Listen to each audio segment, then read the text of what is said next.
música y entretención a cada hora en Radio Generación Inclusiva. ¡Órale! Somos la voz de la inclusión.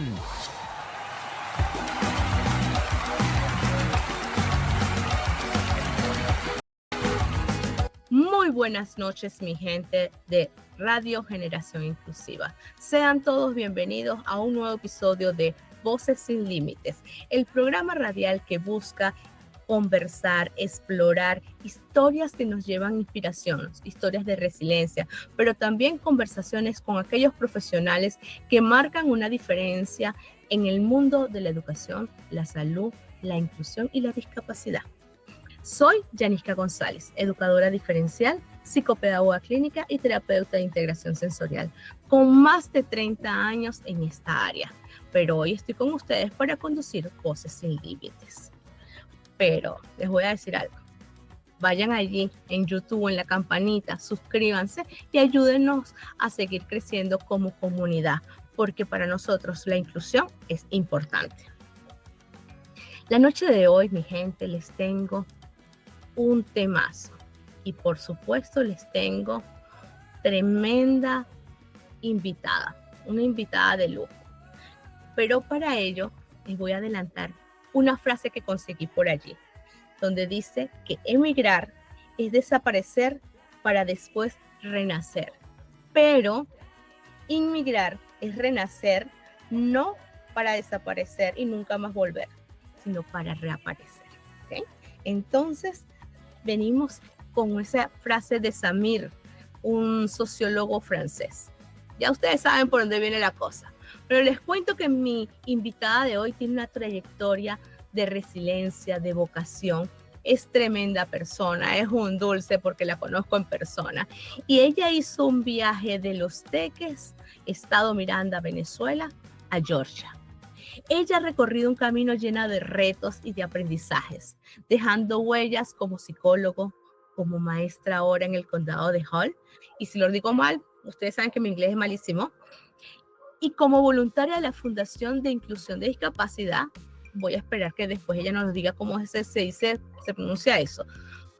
Además, su experiencia incluye un acompañamiento a las personas con necesidades educativas especiales, donde ella fue psicólogo en una escuela especial en Venezuela y lo hizo de espectacular manera.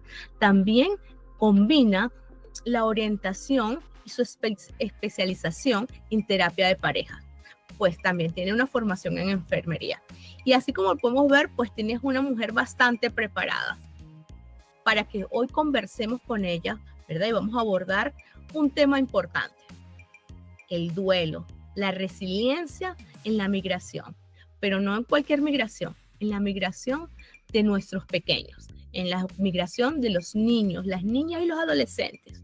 Esto que les toca salir y si nadie nos avisó, vamos, porque la mamá y el papá necesitan salir del país y sea cual sea la nacionalidad, pues van a cambiar de casa y están dejando atrás su casa, su familia, sus amiguitos, su escuela y todas sus cosas. ¿Ok?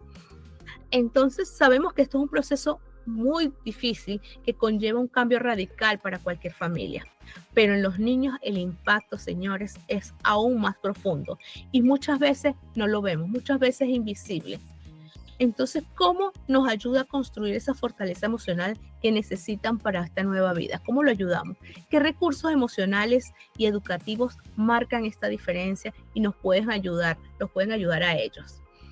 Pero esas cosas nos las va a responder y estas preguntas nos las va a responder nuestra invitada.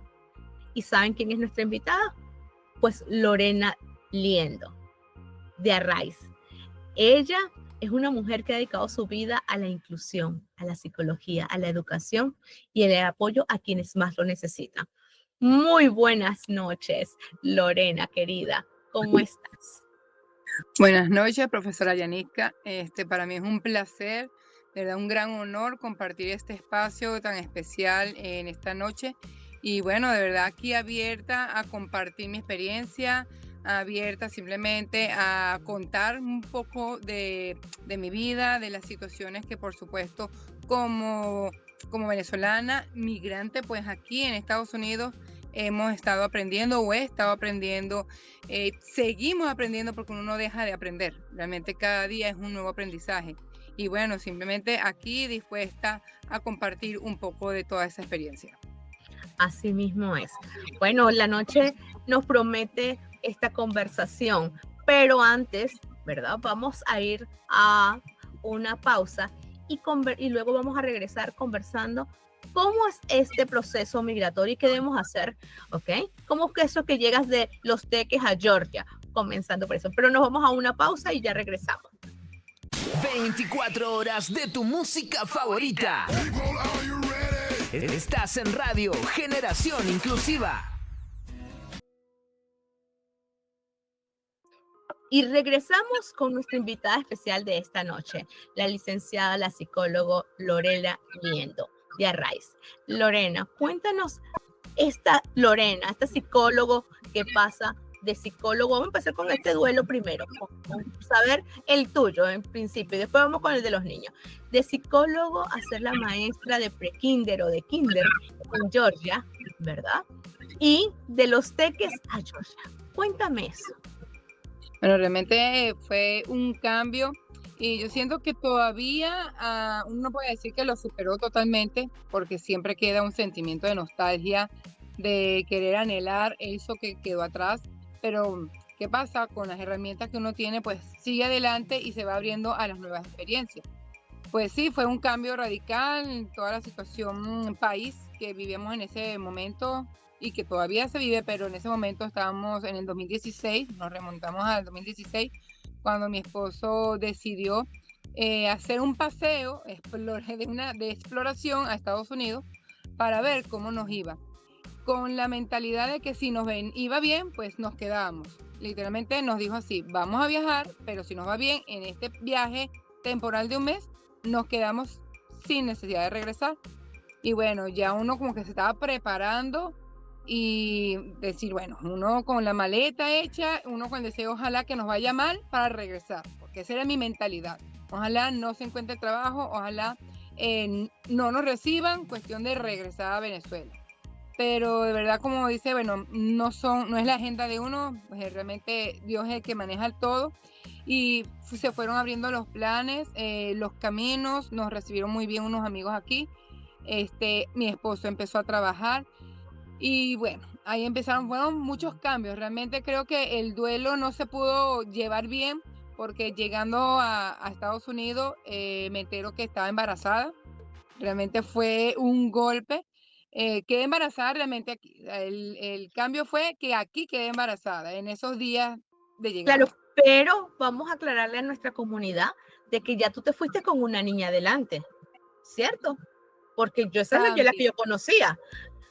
Correcto, ella tenía 2 añitos y yo diría que bueno, el duelo como para ella realmente no fue muy duro, para ella era una diversión, algo diferente, pero sí, nosotros nos vinimos con esa bebé, con esa niña de 2 años y estando aquí, esa primera semana, pues en los cálculos fue que estuvo el embarazo y al mes fue que nos enteramos que estaba embarazada y a los 2 meses nos enteramos que eran 2, que eran morochos. Y bueno, ahí creo que como que el balde de agua fría que te cae, yo no estaba trabajando, mi esposo estaba trabajando y ahora se tuvo que enfocar más en, ahora tengo que alimentarnos 2 bocas, sino que son 4 que ahora vienen, más la de él, ya son 5. Cambió también en la rutina todo lo que era su carrera de contador.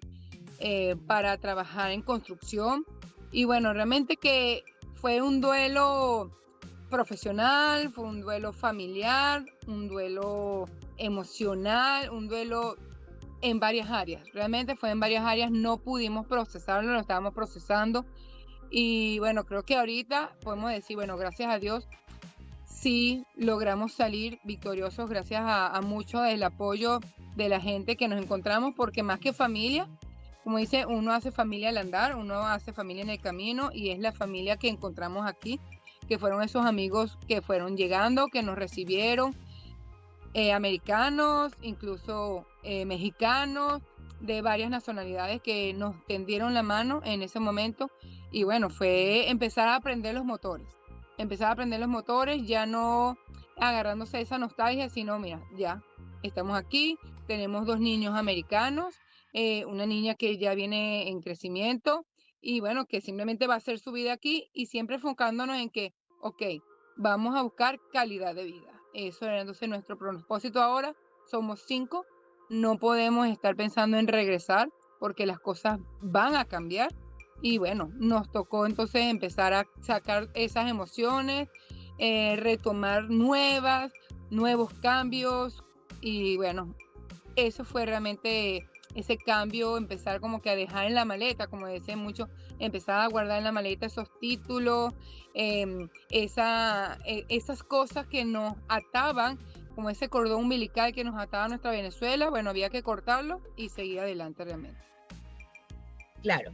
Y bueno, de alguna manera eres bendecida, ¿verdad? Al tener los 2 niños norteamericanos y al llevarte la niña pequeña, donde al tener tan poquita edad, pues es poco lo que ella pueda extrañar o quizás anhelar esa añoranza, pero no es la realidad de otros niñitos, ¿verdad?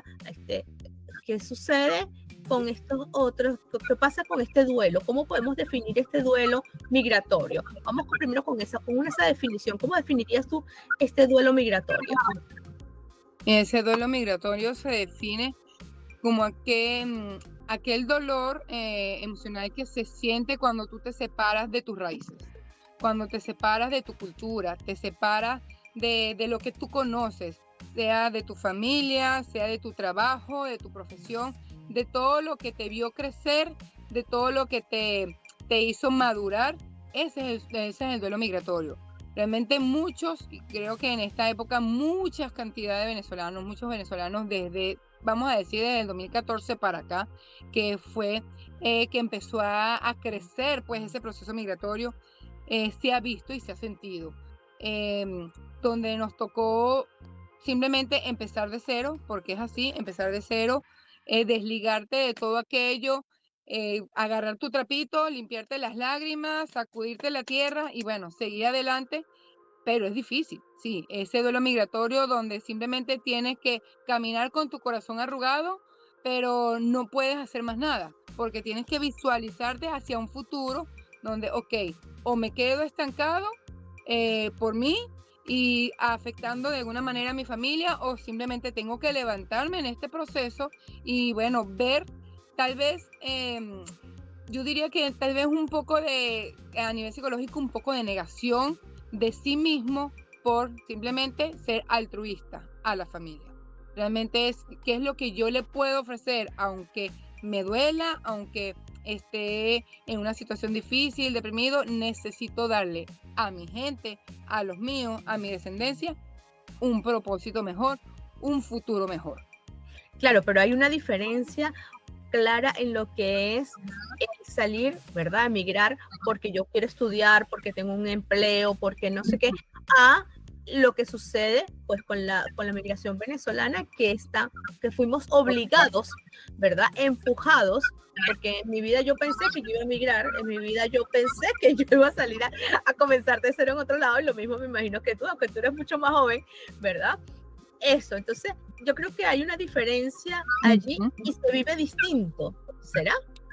Claro, claro, porque es que cuando uno sale de su país, cuando uno empieza a emigrar por un propósito, porque ya tú tienes, mira, yo necesito estudiar un idioma porque requiero hacer un posgrado, obviamente ya tu mente está preparada y tú estás haciendo algo por ti mismo, pero en estas situaciones generalmente lo hicimos empujados, así como dijimos, obligados, empujados.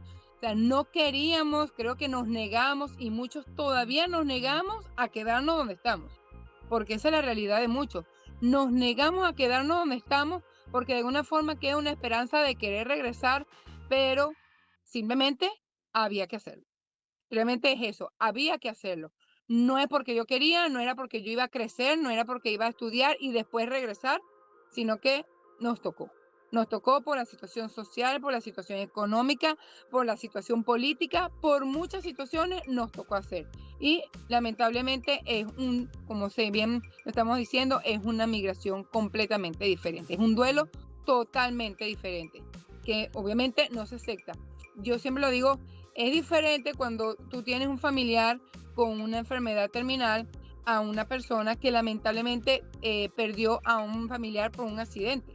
O sea, hubo dos pérdidas, pero a los dos se les ama, ninguno quiere que se muera, pero ¿qué pasa? Uno se va preparando mentalmente con la situación, que se tiene una esperanza, uno mentalmente sabe que esta persona, oye, tal vez es anciana, tiene una enfermedad terminal, lo que sea, uno va mentalmente preparado y las emociones se están preparando, pero en el otro caso no. En el otro caso es un impacto tan grande que para levantarse necesita de gran apoyo. Yo siento que esa es la migración que estamos viviendo ahorita. Fue un impacto tan grande que nos tocó hacer que simplemente, nos toca sobrellevarla. No estábamos preparados para eso. No teníamos las herramientas para eso y no te las tenemos todavía. Claro, totalmente es así. No, maravilloso ese ejemplo que nos colocas, porque realmente fue impactante. Pues nos tocó, hay que irse, ¿ok? Y por el bien de nuestros hijos, por el bien de nuestra familia, para un futuro mejor, para una mejor calidad de vida.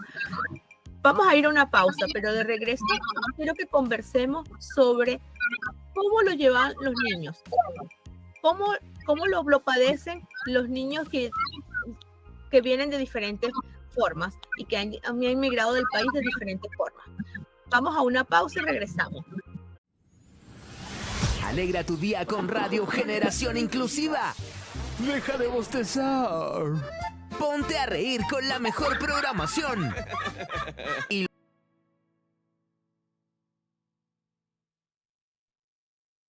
Y regresamos con la conversación con la licenciada Lorena Liendo de Arraiz, quien nos conversa sobre el duelo migratorio en la niñez, en la infancia, especialmente a nuestra comunidad.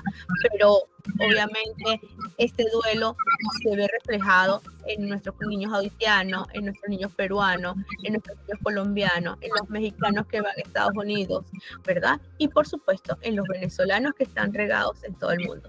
Lore, un poco esta información, ¿verdad? ¿Qué sucede?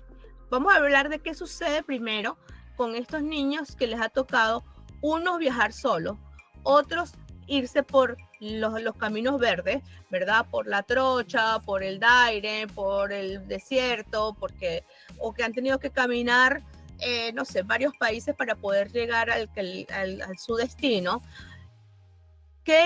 Y tienen 10, 12, 13 años. Porque después yo te voy a decir cuáles son las conductas que yo veo un poco acá, pero háblame un poco del duelo y cuáles son las características que podemos ver en estos niños.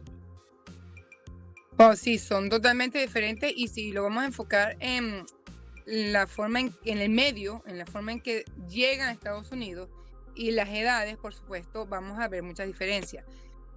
Yo puedo decir, y te voy a hablar de alguna manera de los niños cercanos en mi clase, y así como familia, amigos que han llegado a Venezuela ya con niños adolescentes.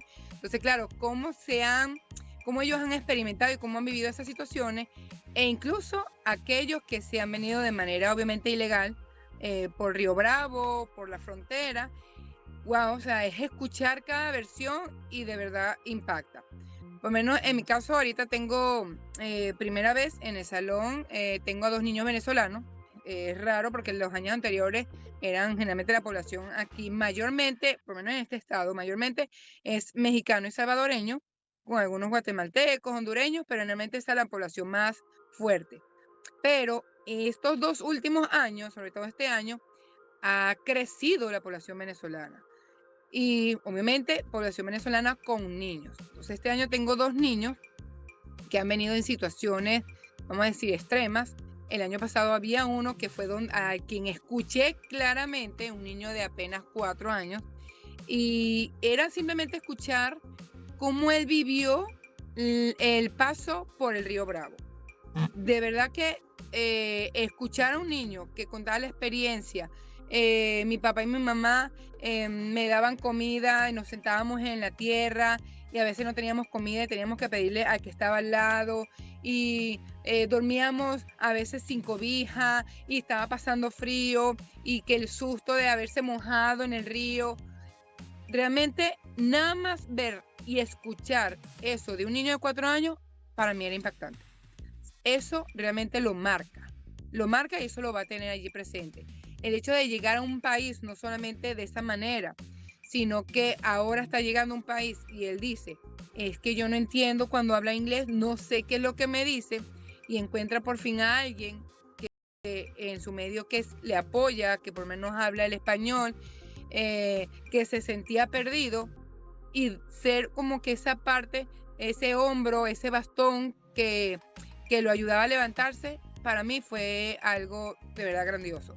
No solamente eso que él vivió como niño, el entrar a un país que no conocía el idioma, donde simplemente, aunque es niño, es más fácil tener amigos, porque generalmente los niños, ¿qué es lo que vemos? Se comunican, aunque a veces sin hablar. Simplemente se sientan, se van a un espacio, a un parque y empiezan a jugar. Aunque no se entiendan, aunque estén hablando diferentes idiomas, allí están. Eso es lo bueno de ese niño, que vivió esa situación, que eso va a quedar marcado porque de alguna manera ya con 4 o 5 años eso lo va a recordar, pero que simplemente en su inocencia sigue adelante. Eso lo viví el año pasado. Con los niños de ahorita también cuentan muchas experiencias con su mamá, de que no entienden algo, que no saben por qué en Estados Unidos hablan así, o por qué se tiene que celebrar esto aquí, o el estilo de educación, por qué en el colegio se hace esto, por qué tienen que vivir de esta manera. Ellos hacen muchas preguntas y uno simplemente trata de aclarárselo. Ahora también tengo amigos con adolescentes. ¿Y qué pasa con la adolescencia?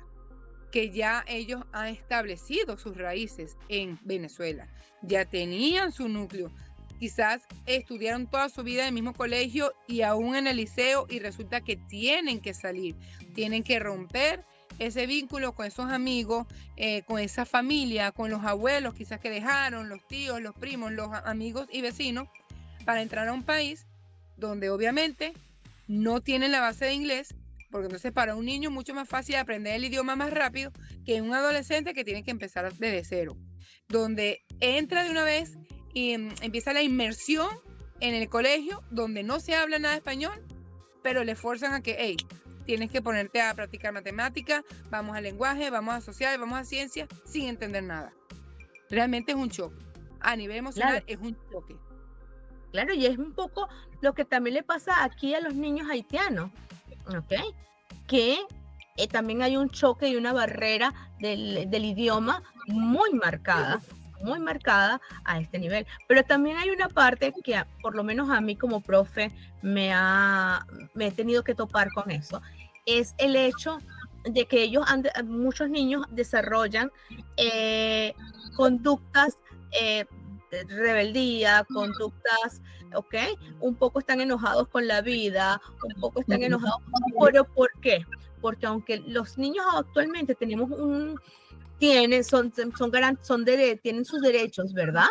Entonces, y el Estado, todos somos garantes para que ellos se cumplan sus derechos. Muchas veces son los más vulnerables en toda esta situación, porque nosotros como papás, porque nosotros como adultos salimos y no le tomamos en cuenta la opinión de ellos en este proceso cuando lo planificamos o cuando decidimos hacer la migración. Sencillamente, vámonos porque nos toca irnos, porque por lo que sea, no hubo esa preparación que creo que debió haber hecho, y nos pasa mucho. Entonces, ¿cómo lidiamos con este tema? Porque a mí, por ejemplo, me tocó en el pueblo un pequeñito que él pensaba que él venía a este país solo de vacaciones. Su papá vino antes y él pensaba que él venía de vacaciones a ver a su papá. Y cuando entró en el colegio, también lo mismo. La educación es diferente, la dinámica es distinta, ¿ok? De pasar en Venezuela, que es una jornada de 7 a 12, ahora es una jornada completa, desde las 8 hasta las 4:30. Entonces, él estaba como muy enojado, ¿ok? Porque había dejado su mascota, porque dejó, como dices tú, sus raíces, dejó a la abuela, y para él todo le molestaba lo que sí se hacía en el colegio, y siempre era muy irritable. Entonces eso le pasa a muchos niñitos que se les ve afectado hasta la parte, ¿cómo lidiamos con eso? Claro, ahí es importante y siento que los padres tienen que ser de mucho apoyo, de mucho apoyo. ¿Qué pasa? Generalmente nosotros, porque uno como padre también puede decir, y yo también lo he hecho, uno se equivoca, a veces anulamos las emociones de los niños creyendo que es una exageración o que simplemente es producto de eso, de la inmadurez. Pero los niños también, o sea, es lo que nosotros decimos, también tienen el derecho a sentir, también tienen el derecho a expresarse, y nosotros tenemos también de escucharlos y de entenderlos. Por entonces es allí donde empieza la comunicación. No, que él está llorando porque simplemente extraña a su amiguito. Ah, pero eso se le pasa. Hey, pero hay que darle validez a eso, porque aunque se le pueda pasar porque es un niño, hay que entender que eso que él está sintiendo es real y que también nosotros lo estamos sintiendo, pero nosotros tenemos la madurez para manejarlo y a ellos hay que enseñarles a manejar esa situación. Entonces, claro, cuando vemos que no, pero ya, tranquilo, eso no va a pasar, o mira, vete a jugar, mira, no llores por eso, estamos en un país mejor, y no le damos ese valor, por supuesto los niños van a tener esa rabia, van a culpar a los padres, van a culpar al país, van a culparse a sí mismos porque seguramente fue mi culpa de algo, así como cuando unos padres se divorcian, generalmente sobre quién recae la responsabilidad, o ellos sienten que es culpa de ellos, aunque realmente sin serlo, ellos también van a decir, pero ¿por qué no fuimos? ¿Pero hice algo en el colegio? ¿O acaso había algo malo? Entonces es primeramente darle el valor, escuchar y hablar con nuestros hijos. Es darle esa confianza de que, ok, entiendo cómo te sientes, lo que necesites hablar, dímelo, yo estoy aquí, yo también siento lo mismo, pero también es necesario ser sincero. Necesitamos hacer un cambio. Y si a veces necesitamos tender ese puente y pedirle disculpas, porque a veces uno cree, ¿para qué le voy a pedir perdón? ¿Para qué le voy a pedir disculpas a mi hijo? Cuando no lo necesita, ellos también lo requieren. De una manera es el ejemplo que estamos dando, pero también eso trae sanidad a ellos, porque se le está dando el valor, porque se le está diciendo que tú eres importante, que lo que tú estás sintiendo, lo que tú estás diciendo, también realmente es algo valioso aquí. Entonces, yo creo que lo más importante para trabajar ese duelo migratorio, esa rabia, esa frustración, esa ansiedad, porque también genera ansiedad. Los muchachos empiezan a tener ansiedad, empiezan a refugiarse en las tecnologías, empiezan a encerrarse, empiezan a comerse las uñas. Entonces, esas situaciones van acelerándose, empiezan a tener problemas conductuales, problemas de concentración. Oye, vamos a hablar con ellos, vamos a trabajar. Y si requerimos todos como familia, oye, de alguna manera, una orientación, pues vamos a hacerlo. Pero necesitamos la comunicación y simplemente tener afecto. Validar ese sentimiento y empezar a trabajar y a construir esa comunicación. Claro, pero ¿qué pasa ahora con estos papás que no tienen el tiempo? Porque llegamos a este otro país, ¿ok? A trabajar casi que 23 horas al día, ¿ok? Para poder darle realmente esa vida mejor a los niños o a la familia, para poder, mientras que nos vamos adaptando, pues son muchísimas cargas. Y que también entonces vemos que los niños sienten que hay un abandono, ¿ok? Intrínseco en esta situación, porque mamá y papá tienen que trabajar todo el día, porque necesitamos tener el dinero para adaptarnos a nuestra nueva realidad. Entonces, ¿qué hacemos? ¿Cómo estos papás, qué herramientas, qué tips le puedes dar para que estos papás que también están gestionando, pero como dices, como tienen una madurez porque son adultos, pero también están todo el día en ring, y dejan a los niños solos y no lo están invisibilizando lo que le está sucediendo al niño? ¿Qué le podemos recordar? Porque entonces los empiezan a llamar del colegio, y los comienzan a llamar del colegio. Es que se pelea, es que está violento, es que tiene problemas de conducta, o es que llora todo el tiempo. No se le puede decir nada porque llora. Entonces, ¿qué hacemos con estos papás? ¿Cómo lo podemos ayudar para que ellos también se den cuenta de que esto está sucediendo? Yo creo, considero que lo más importante es enseñarles cuál es la prioridad, porque entiendo y todos sabemos que, por supuesto, al venir a un cambio requerimos mayor tiempo para ganar dinero, porque aquí es cada hora cuenta, cada hora vale, pero es empezar a trabajar en equipo. Somos dos padres, primero, si somos dos padres, ¿cómo podemos hacer para dedicarle el tiempo suficiente a ese hijo? Porque obviamente está latiendo allí esa conducta y nos está diciendo algo. No podemos cegarnos ante esa conducta, pero tampoco entonces que vamos a dejar totalmente los trabajos para enfocarnos en nuestros hijos. No, vamos a conversar. Yo considero que es necesario conversar y buscar soluciones en cuanto al tiempo. Ok, si no puedo ahorita, vamos a negociar un tiempo con nuestros hijos. Vamos a negociar esa conversación con él. Si yo necesito dejar el trabajo y mi esposo es el que va a tener que trabajar, vamos a hacerlo. Si yo necesito trabajar un part-time, vamos a trabajar el part-time. Pero se pueden hacer soluciones. Lo que pasa es que a veces nos enfocamos más en el dinero, en que vienen los biles, pero estamos invirtiendo en algo que no nos va a ayudar, porque a futuro ese trabajo realmente no es lo que nos da el valor a nosotros. Son los hijos los que nos van a dar ese valor. Entonces, si nosotros invertimos en nuestros hijos, va a ser más importante que en el trabajo. Y yo puedo decir una breve experiencia cuando nacieron los twins, los morochos, como se les dice, los twins aquí. Nosotros estamos apretados, literalmente, porque obviamente yo no trabajé en todo el embarazo porque era un embarazo de riesgo. Empezamos a trabajar y la cosa estaba complicada y mi esposo y yo tuvimos que conversar. Es el momento de conversar. ¿Qué hacemos? Teníamos a la niña más grande, con 3, 4 años, no la podíamos dejar sola, y teníamos ya los morochos que habían nacido. Bueno, tenemos que buscar una solución. Nos tocó mi esposo trabajar de día, sus 12 horas, y apenas él llegara yo tenía que salir a trabajar de noche. Entonces aquí obviamente los restaurantes, McDonald's, hay varias franquicias que trabajan 24 horas, entonces nos turnábamos. Había que conversarlo, es un sacrificio, pero no podíamos abandonarlo, porque no podemos dejar a nuestros hijos a la tecnología, a vecinos, a gente extraña, porque no sabemos. Un daycare, una guardería aquí, realmente es sumamente costosa. Todo el dinero se te va a ir en una guardería y tú no Aquí sabes también. cómo te están tratando. Eso, no sabes con quién está, no sabes cómo te lo están tratando. Entonces, creo que lo necesario es evaluar prioridades, establecer un plan de acción y simplemente empezar a trabajar en equipo.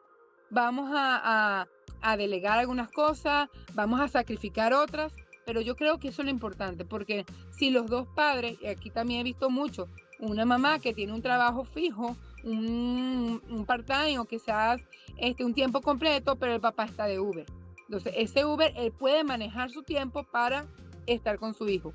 Es buscar una solución. Los padres no podemos enfocarnos en que nuestra prioridad es el dinero. Sí, es importante el dinero porque tenemos que pagar, porque aquí todo es costoso, obviamente, pero vamos a tratar de invertir ese dinero, pero también invertir tiempo en nuestros hijos.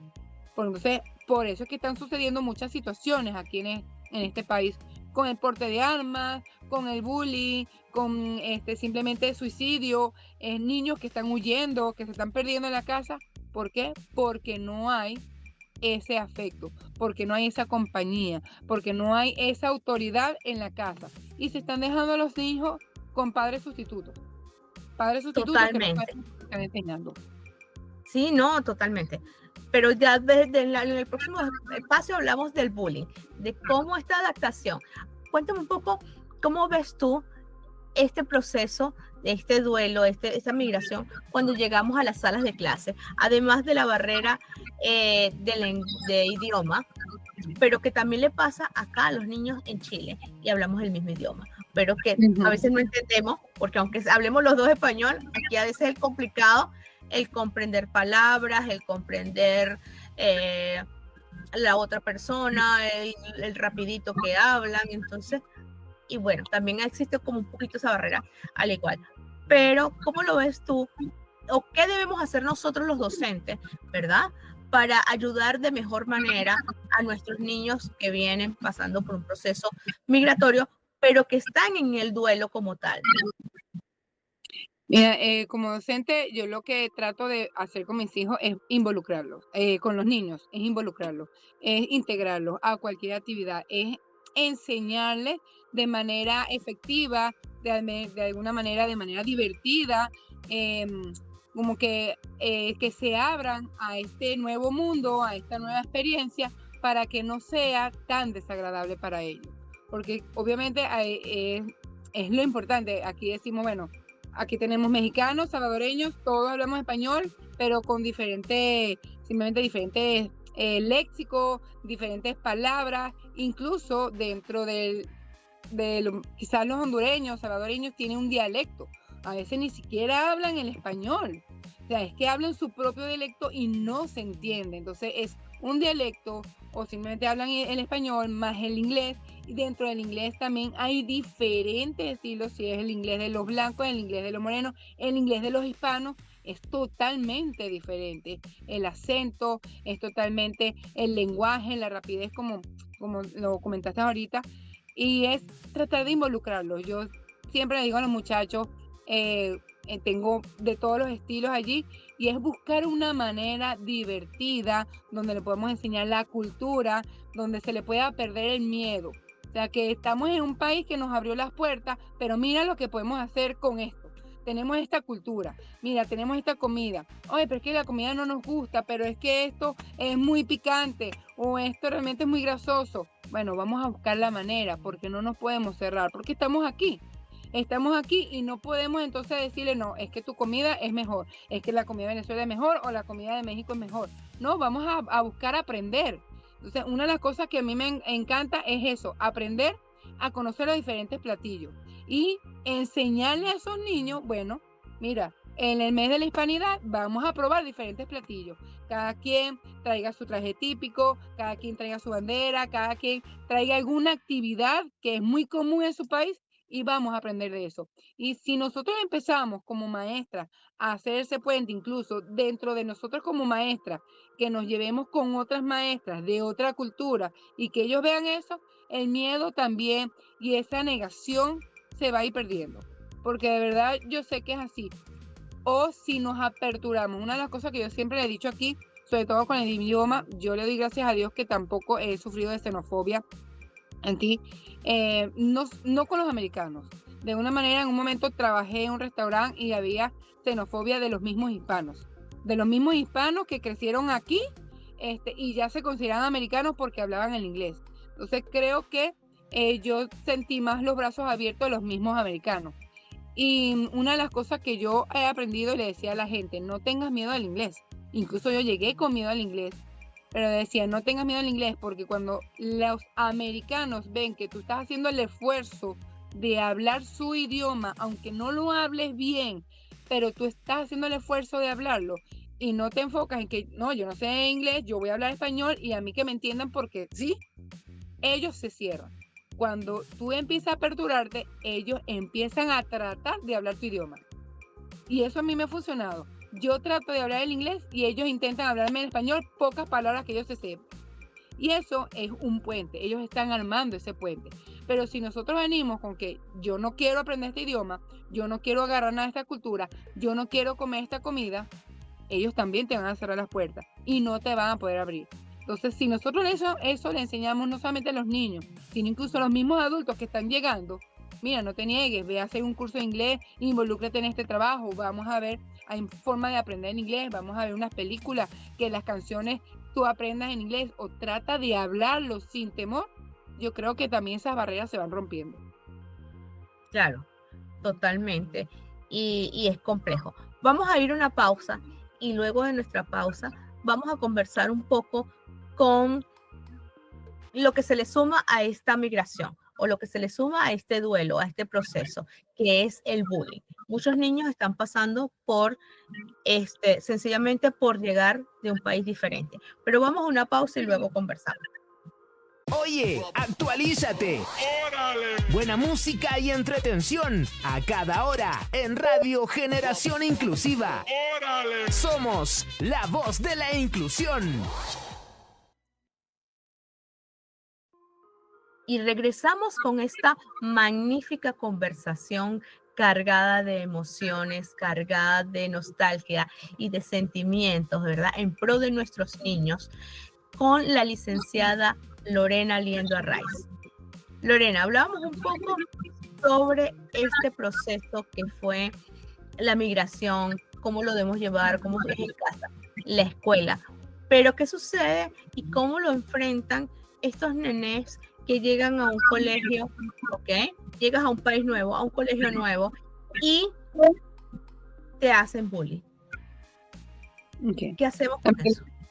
Lamentablemente hay muchos que no tienen herramientas, es la verdad. Se han visto muchos casos y todavía actualmente, recientemente, uno escucha pues situaciones de hace 2 días vi una noticia de un chico de 17 años que bueno, lamentablemente se suicidó porque no dieron explicación, simplemente un chico salió de la casa con la mentalidad de acabar con su vida y pues así lo hizo. ¿Qué hay detrás de todo eso? Al final, si nos vamos al origen, pues realmente es eso que habíamos hablado en el segmento anterior, es el abandono. Cuando no hay, obviamente, personas que estén allí en casa apoyando y que el muchacho está inmerso en lo que es la tecnología, tenemos que ser realistas, en la tecnología no hay nada bueno, generalmente no aprenden nada bueno.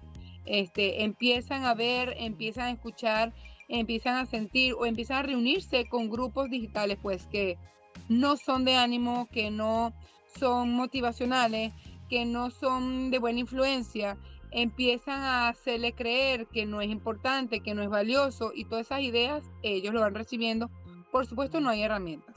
No hay herramientas porque incluso siento que dentro de las mismas escuelas falta muchos orientadores con empatía. La misma situación como habíamos hablado del idioma, a veces no maneja el idioma, entonces si resulta que el orientador habla inglés y es hispano, no tiene esa empatía con este orientador, el entorno, no tienen apoyo en el entorno y siento que aquí muchas personas dicen que tú necesitas un núcleo y un grupo de apoyo y generalmente lo buscan en las iglesias. Por lo menos aquí, este país mayormente cristiano, y casi todo el mundo se refugia en las iglesias y bueno, allí van haciendo y formando sus grupos, pero los que no quieren hacer eso, pues simplemente permanecen aislados. Si los padres no están en casa, no logran involucrarse en alguna actividad, no logra involucrarse en alguna disciplina, porque también es eso, si los muchachos no están ocupados, si los muchachos tienen un tiempo de ocio en la casa, es un peligro. Entonces aquí todo, como habíamos hablado, es rentable. Tienes que pagar, tú necesitas tiempo, invertir tiempo para llevar a tu hija al soccer, para llevar a tu hija a la natación, a la danza, y si no hay ese tiempo, no hay ese dinero, el muchacho está encerrado en ocio y el tiempo de ocio, la mente, por supuesto, divaga. Claro, claro, y creo que eso, bueno, hablamos de Estados Unidos porque tú estás allá, pero yo creo que se extiende en toda América, por decirte de alguna manera. También aquí hace un par de semanas o la semana pasada, no recuerdo exactamente, también hubo la noticia de una niña de 10 años, creo que era compatriota, ¿ok? Que, bueno, se desvivió por ese tema del bullying. Entonces, tú me hablas de herramientas, ¿verdad? Y me pregunto, ¿cuáles son estas herramientas? ¿Qué herramientas deberían tener? Yo creo algunas, ¿ok? Pero, bueno, tú aquí la experta eres tú, la invitada eres tú y tú me vas a decir cuáles para ti serían estas herramientas que los niños deberían tener, ¿ok? Para poder afrontar esta situación. Ok, por supuesto vamos a enfocarnos en lo que son los valores, los factores de protección, que hay muchos, en eso tienen que haber obviamente valores inculcados en la casa, donde haya comunicación, donde haya amor, donde haya empatía, donde simplemente se refuerce la autoestima del niño, donde haya identidad, porque creo que la base es la identidad. Si el niño tiene identidad, por supuesto, todo lo demás va a empezar a fluir. O sea, el niño sabe con quién está, quién es, a quién pertenece y obviamente está sustentado por el amor, por la comunicación, por la empatía, por el tiempo. Entonces, si tienen esos valores, por supuesto. Además de que tenga una familia o un entorno que les facilite también herramientas de, quizá, bueno, vamos a compartir, vamos a hacer actividades recreativas, deportivas.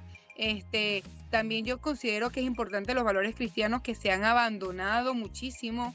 O sea, nadie en los hogares, y de verdad es lamentable, nadie habla de Dios, nadie habla de tú como persona eres valioso, tú como persona tienes un propósito. Entonces, si tampoco se habla de eso, el muchacho dice, bueno, o sea, no tengo un propósito, yo estoy aquí No por tengo dónde accidente. agarrarme. Correcto. Entonces, yo siento que todo eso, lo que son valores familiares, valores cristianos, el tiempo de recreación, el hecho de tener autoestima, el hecho de tener un núcleo de apoyo, que tú sientas que alguien está a tu lado, que donde tú puedes dar mi teléfono y yo puedo contar con esta persona que me dé una buena herramienta, un mentor. No necesariamente a veces los papás, porque obviamente a veces los papás no somos esos amigos, no somos esos amigos, pero un mentor, un maestro que tenga ese apoyo es una buena herramienta, es un buen factor, un excelente factor de protección. Pero si no lo tiene, y obviamente el muchacho tampoco tiene esa identidad y esa autoestima, mira, cualquier vendaval, cualquier tormenta, cualquier cosa que venga a su alrededor va a hacer que simplemente se pierda realmente esa fuerza y quiera, mira, no sé qué hacer, no sé qué hacer. Aunado a todo lo que encuentra en un medio donde no se le da el valor porque no seas extranjero, porque no hablas el idioma, porque eres alto, porque eres bajito, porque eres gordito, porque simplemente eres especial y aquí entonces, bueno, no, a nivel cognitivo no estás alcanzando los estándares adecuados. O porque los descansas mucho más. Porque he conocido quienes reciben bullying por ser los más inteligentes, los más destacados, los más guapos. O sea, va de extremo a extremo.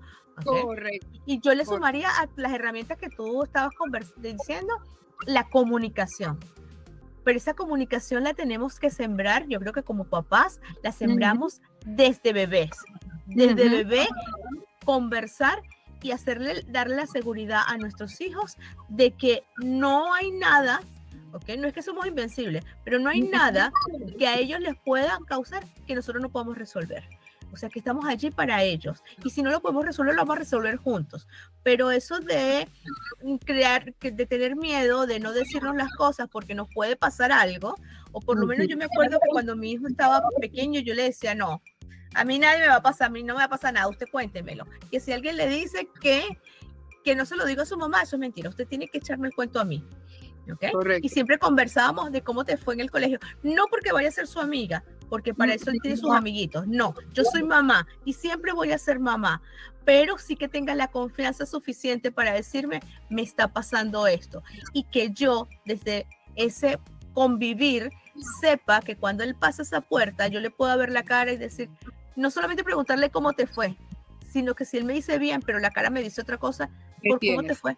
Yo puedo reconocer también. Entonces yo creo que también nos faltaría un poco de eso, de que como papás y como profes, porque también yo a mis estudiantes los veo y también les veo cómo les pasaron la noche, cómo se sintieron. Entonces es reconocer a esa persona y reconocerle las emociones para evitar, porque aquí también es un fenómeno increíble, ¿ok? Es increíble la cantidad de niños que están siendo afectados por este fenómeno del bullying. De verdad que es increíble. Yo me preocupo en función de eso. Es correcto. No, mi profe, y como dice justamente esa comunicación, pero estamos hablando cómo nosotros establecemos una comunicación si no tenemos el tiempo para hacerlo. Si cuando nos quieren contar una pequeña historia no nos interesa porque estamos ocupados. Entonces es lo importante y es el llamado de atención a los padres. Ok, tenemos que establecer esa comunicación, pero la comunicación no puede ser tal cual, superficial. ¿Cómo te fue? Qué bueno, ¿te fue bien? Ya. Entonces, claro, si lo cortamos, mira, me fue bien, y no profundizamos y no establecemos de una manera empática o más profunda una conversación y no le damos el valor a ese sentimiento, que eso empieza desde pequeño, como bien dijimos. Oye, el niño viene llorando y resulta que no, pero vas a estar llorando por esa tontería. No, vamos, levántate. Estamos anulando lo que está sintiendo. ¿Cómo vamos a nosotros a desarrollar y a construir una comunicación si se la estamos quitando? Si le estamos quitando el sistema. Entonces, claro, es también la labor importante de los padres. O sea, trata de sacar tiempo para hablar con tu hijo. Así sea 1 hora en la noche, pero ese papá tiene que sentarse, a pesar de cansancio, hacer sacrificio para escuchar a ese hijo. Porque el día de mañana, si ese niño no tiene un mentor, por lo menos tiene papá. Me pasó esto, me dejaron, se están metiendo conmigo, se están burlando por esto, salí mal en tal examen, ¿cómo hago, papá? Es allí. Tiene que ser justamente desde pequeño. Y aunque no tengamos hijos pequeños, y a esos padres que obviamente ya tienen niños grandes, nunca es tarde. Nunca es tarde. Simplemente es evaluar prioridades. Y la prioridad son los hijos, no el trabajo. Totalmente. Yo coincido mucho contigo y de hecho traigo acá como una experiencia. Yo recuerdo a mi hijo siempre, yo trabajaba así todo el día y recuerdo que pequeñito era así como que en las noches fijo nos sentábamos a hablar de lo que habíamos pasado en el día. Yo contaba, él contaba, ¿ok? Y un día llegué cansada, pues más cansada de lo normal, y leímos el cuento y le dije, ya, vamos a dormir. Ya va, no me vas a contar, yo tengo cosas que contarte. Ay, sí, vamos. Y se va Dios el sueño. Pero como eso, hoy ya, bueno, ya es un adulto, ya es grande, y sin embargo, llama para contar cómo le fue en el trabajo o algo que le haya pasado importante en el trabajo o en la vida. Me echo el cuento. Pero eso se construye desde pequeño. Y valoro mucho lo que tú hablas desde la parte espiritual, desde la parte religiosa, ¿verdad? Desde la parte de Dios. Porque acá, en este país, estamos muy alejados, ¿ok? Aquí es una fase, bueno, pues, hablar de religión es como hablar peor de política, pues. Es muy fácil hablar de política que hablar de religión acá. Y también creo que también nos hace falta, ¿ok? También hace falta de dónde agarrarnos, de dónde establecer, porque también creo que la presencia de la parte religiosa, la presencia de Dios en nuestras vidas es importante para ir llevando también esta crisis y este duelo que lo seguimos viendo en nuestros muchachos. Correcto. Un poco para ir cerrando, Lore, porque ya estamos llegando al final de esta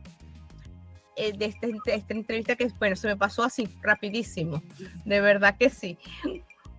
Cuéntanos y dinos en un resumen, ¿ok? ¿Qué podemos, además de todo lo que hemos hecho, qué hacemos con este proceso migratorio? ¿Qué hacemos con nuestros niños en este momento? A los que vienen, a los que piensan salir del país, ¿qué le podemos decir? Prepararlos. Yo siento que para todo, como habíamos hablado al principio, cuando le ocultamos las cosas y no los involucramos, entonces le estamos diciendo de alguna manera indirecta que realmente no es importante, que él no tiene mucho que decir, que lo que él siente realmente ahorita no importa. Entonces, si preparamos a esos niños, si los involucramos, mira, vamos a hacer este cambio, porque como todo es cuando se preparan para un divorcio, para a un cambio de escuela, para una mudanza, para lo que sea, tenemos que involucrar a nuestros hijos. Si involucramos y los preparamos, mira, nos va a tocar hacer esto, explicarle. A veces no necesitamos, es verdad, no necesitamos darle tantos detalles a los niños, no lo va a entender, pero en los pocos detalles, pero simplemente decirle el por qué, yo creo que eso es lo más importante. ¿Por qué? Porque se le está dando, además que se le está alimentando la autoestima, se le está alimentando el ser, un niño, simplemente la identidad. Oye, también se está preparando y se le está diciendo, mira, tú eres valioso, tú eres parte de nosotros y queremos escucharte. No, mamá, pero ¿por qué? No me quiero, que no quiero los amiguitos. Ok, entendemos eso, siempre darle el valor, validar lo que está diciendo, validar los sentimientos, pero involucrarlo. Yo creo que antes de todo es eso, empezar a involucrar a nuestros hijos, empezar a hablar con ellos, empezar a pedirle opinión. ellos también pueden opinar. Por eso me encanta, hay un libro que dice, los niños también hablan. Oye, o sea, ellos hablan, ellos tienen algo importante que decir. Entonces, bueno, vamos a darle esa parte a ellos. Así mismo es. Bueno, Lorena, de verdad ha sido un placer esta conversación contigo. Estoy encantada, puedo pasar toda la noche conversando sobre este tema. Nos quedaron un tema por ahí pendiente que vamos a ver si te invitamos a otro para que hablemos sobre la violencia en las aulas, el porte de armas en Estados Unidos, pero la violencia en las aulas y en los establecimientos educativos en lo que corresponde al resto de América, ¿ok? Y allí tengamos una conversación un poco sobre eso. Así que te la voy a dejar ahí pendiente como tarea y te voy a comprometer para que nos vuelvas a visitar y podamos tener una nueva conversación con otro tema tan importante. De verdad, muchísimas gracias. Feliz, encantada. Así que bueno, simplemente estoy aquí lista para agendar, para compartir, pues realmente para hablar un poco de mi experiencia. Pero sí, gracias por esta oportunidad porque creo que es necesario, hay mucha gente que nos está escuchando, hay mucha gente que está pasando por esta situación y creo que todo el tiempo tenemos que, es prepararnos, es aprender. No podemos negarnos a simplemente a quedarnos estancados, ya hasta aquí llego, ya no puedo más, no. Nosotros podemos ser esos resilientes, tenemos las herramientas, podemos buscarlas. De verdad que creo que todos lo necesitamos. Así que gracias, profe, por esta invitación. Muy encantada por volverla a ver, por traer esos recuerdos de allá de Venezuela, de Paula Correa y de muchas experiencias vividas. No, gracias a ti por el tiempo y abrirnos las puertas para esta conversación y este conocimiento. Pero bueno, mi gente, así llegamos al final, recordando que los niños migrantes llevan consigo un duelo, ¿ok? Un duelo invisible, que todos tenemos que estar alerta y en la medida que podamos sanar, ¿ok? Resignificar este duelo, podemos evitar traumas para su vida futura. Así llegamos al final. Y si te gusta este programa, lo quieres volver a ver, lo quieres compartir, conoces a alguna persona que está pasando por esto y sabes que le va a servir, no dudes en compartirlo. Lo puedes hacer a través de nuestra página web www.generacioninclusiva/lives o a través de nuestras redes sociales, Spotify, Instagram, YouTube y Facebook. Radio Generación Inclusiva. ¿Ok? Los esperamos el próximo martes con otro episodio tan interesante y tan conversacional como este. Feliz noche para todos. Nos vemos. Chao, chao.